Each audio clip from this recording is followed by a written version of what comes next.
வணக்கம். ஸோ இப்போ ரீசென்ட் டைம்ஸ்ல பார்த்தீங்கன்னா, இந்த பாப்கார்ன் சாப்பிடும் பொழுது எல்லாருக்குமே வந்து இந்த சீசனிங் அப்படின்னு சொல்லி, அதுல வந்து ஒரு மசாலா கலந்த பொருள் ஒண்ணு வந்து நெறைய போட்டு சாப்பிடுறாங்க. ஸோ நெறைய பேர் என்ட்ட கேட்குறாங்க, டாக்டர் இந்த சீசனிங் இதெல்லாம் சாப்பிடுறதுனால, கார உணவுகள் சாப்பிடுறதுனால என்ன ஆகும் உடம்புக்கு அப்படின்னு சொல்லி கேட்குறாங்க.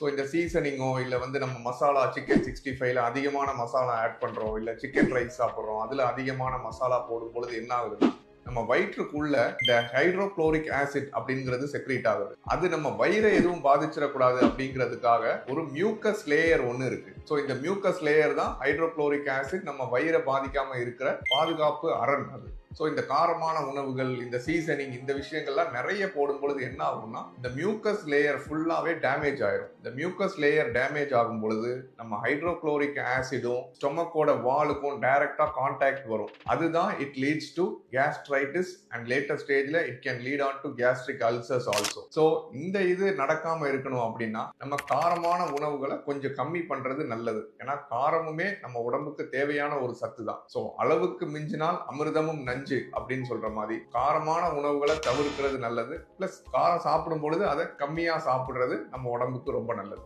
தேங்க்யூ.